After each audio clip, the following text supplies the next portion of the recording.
In this video, we'll look at what the world knows about the upcoming 2024 Aston Martin Vanquish. But first, subscribe to Car Fanatic if you want more news just like this. Aston Martin has a rich history of building high-end, high-performance sports cars with engines in the front, but now it's betting that legacy on a mid-engine future that includes the next-generation Vanquish. This drastic change in philosophy is still a couple of years in the making, but we have a handful of juicy details and lots of hopeful speculation to keep us interested in the meantime. Although the new Vanquish will share its basic layout with the forthcoming Valhalla and Valkyrie hypercars, it won't be limited in production or cost millions of dollars. It will feature a new hybrid V6 powertrain that the company is creating in-house and plans to proliferate throughout its portfolio. With its engine now located behind the driver and able to produce an estimated output of up to 700 horsepower, the 2020 Vanquish should be more of a match for competitors such as the Ferrari F8 Tributo and the McLaren 720S.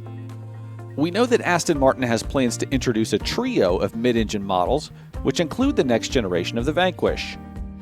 Although we've only seen the Vanquish Vision concept that debuted at the Geneva Auto Show and learned small details about Aston's forthcoming hybrid 3.0-liter V6, there's still a lot left to know about the 2024 Vanquish before it arrives in 2023. We'd guess that the next-gen Vanquish will start around $300,000 when it eventually goes on sale. That's a far cry from the seven-figure price tags that will be attached to Aston's mid-engine hypercars, but it's still out of reach for the vast majority of enthusiasts. Although we can't say for sure, there's a good chance the next Vanquish could have a roofless version to compete against the retractable roof models offered by such rivals as the 720S. And I'm sure you're wondering about engine, transmission, and performance. Aston Martin has confirmed that it will no longer be bolting an AMG-sourced engine into the Vanquish. Instead, the British automaker is developing its own power plant. While many specifics are still kept under wraps, we do know that it'll be a new hybrid 3.0-liter V6 that could develop up to 700 horsepower. While those limited production models are being co-developed with Red Bull Racing, Aston said it's developing the Vanquish alone. The company has also confirmed that the Vanquish will feature a bonded aluminum space frame instead of the carbon fiber tub that will be used on the company's hypercars. The lack of aggressive aerodynamic technology that adorned the concept suggests this Aston will be more of a grand tourer than its much more expensive track-focused siblings. Now let's talk fuel economy and real-world MPG. Neither the EPA nor Aston Martin have said how fuel efficient the Vanquish will be in the city or on the highway.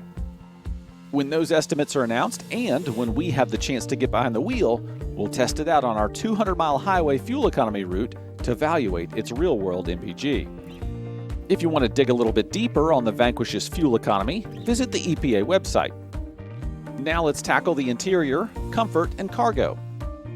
The Vanquish nameplate will be entering new territory with the switch to a mid-engine layout. That means everything we've previously known about its interior has gone out the window, and our expectations for its new digs are solely based on speculation. We have heard that its cabin will be roomier than Aston's other upcoming mid-engine hypercars. Apart from the additional passenger space, it's hard to predict how the company will choose to outfit the Vanquish's cabin. There will no doubt be a vast amount of customization options, upscale materials, and racy elements throughout.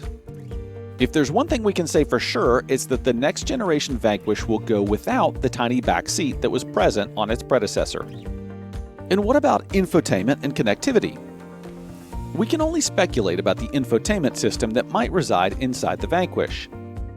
While it could be similar to the setup found on the Vantage sports car, which boasts an 8.0 touchscreen that's primarily controlled with a rotary knob on the center console, we think the interface might be more advanced by the time the Vanquish goes on sale.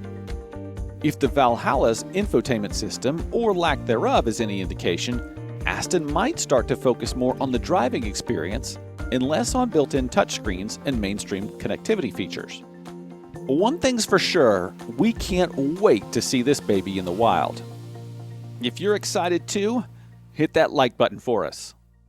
Thanks for watching, and we'll see you next time.